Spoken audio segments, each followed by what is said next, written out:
যেদিন কোনো গেস্ট আসবে ওই দিন দেখা যায় রান্নাবান্না করতে করতে এদিক ওদিক দৌড়াতে দৌড়াতে তেমন কোনো ভিডিও ক্লিপসে না হয়ে থাকে না। আবার দেখা যায় গেস্ট আসলে তাদের সাথে কথা বলতে হয়, সো ভিডিও ক্লিপস যে নেবো ওইটার মোমেন্টে আসলে থাকে না।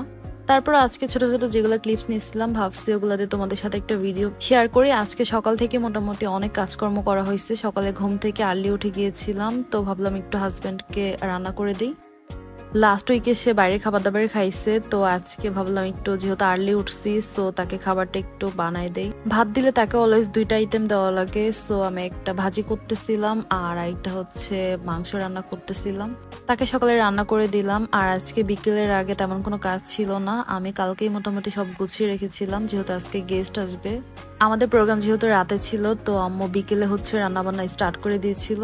আমি গতকালই কাবাব আর ডেজার্ট মেক করে রাখছিলাম যাতে আজকে তাড়াহুড়া না লেগে যায়। আম্মু ফার্স্টে বিফ রান্না করলো আর এরপরে হচ্ছে চিকেনটাকে বসাই দিল।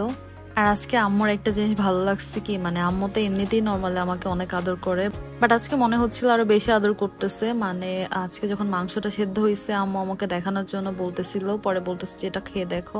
আর এটা না অ্যাকচুয়ালি আমার মা অলওয়েজ আমার সাথে করে থাকতো।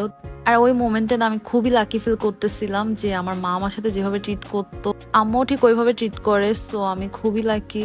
আলহামদুলিল্লাহ ফর এভরিথিং। অ্যান্ড এরপরে হচ্ছে আমি আমার রান্নাবান্নায় চলে আসলাম। আমার রান্নাবান্না শেষ করলো মাংস, অ্যান্ড আমি হচ্ছে মাছের একটা ভর্তা বানাবো। এইটা একটা আন্টির থেকে শিখছিলাম, অ্যান্ড এইটা না অ্যাকচুয়ালি অনেক মজা হয়, সো এইটারও আমি চাচ্ছি তোমাদের সাথে রেসিপি একদিন শেয়ার করব।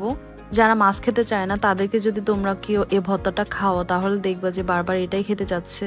আর প্রমাণ হচ্ছে আমার জামাই যেহেতু মাছ খায় না, সো তাকে দেখা যায় ভর্তাটা করে দিলে সে ইজিলি ভাত খেয়ে ফেলে। আমি ভর্তার জন্য সবকিছু রেডি করে আম্মুকে দিলাম বানানোর জন্য, আর এরপর হচ্ছে কাবাব ভাজার জন্য আসলাম। আম্মু এর মধ্যে পোলাও রান্না করে ফেলছিল, আর আমি হচ্ছে কাবাবগুলো যখন ভাজতেছিলাম তখন তো অনেক ভয় পেয়ে যাচ্ছিলাম। পরে একটা ট্রিক্স ফলো করলাম, দেন হচ্ছে আবার কাবাবগুলোকে ঠিক করে দিলাম।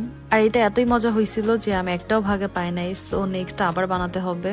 আর এই কাবাবের রেসিপিটা কিন্তু অলরেডি আমার পেজে আপলোড হয়ে গেছে, সো তোমরা যারা এখনো দেখো নাই তারা কিন্তু এটা দেখে আসতে পারো, দেখে এটা বানাই ফেলতে পারো বাসায়।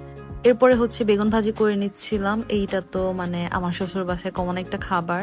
আমার জামাইকে যদি অলওয়েজ আইটেমের কথা জিজ্ঞেস করা হয় ফার্স্টেই সে বেগুন ভাজির কথা বলবে। সে কিন্তু বেগুন ভাজি একদমই লাইক করে না, বাট অলওয়েজ এটা রাখতে বলবে।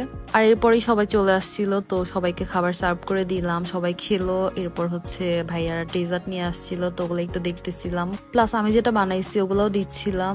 মাঝখানে কোনো ক্লিপস নেওয়া হয় নাই কারণ সবাই আসছিল, সবার সাথে কথা বলতে বলতে মানে আমার ফোন কই ছিল ওইটাই আমি জানি না। কোনো গেস্ট আসলে খুবই ভালো লাগে, বাট সবচেয়ে কষ্টের হচ্ছে এগুলা করা। আম্মু এগুলা অনেক কষ্ট করে সবগুলা ক্লিন করছে, তো আমি এগুলা ঠিকঠাক মতো উঠে রাখতেছিলাম।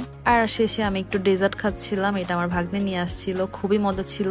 তো ডেজার্টটা খেয়ে আমি ঘুমাই পড়ি, মানে খুবই প্রেশার গেছে আজকে। যাই হোক আজকের ব্লগটা এই পর্যন্তই ছিল। That's it, bye bye.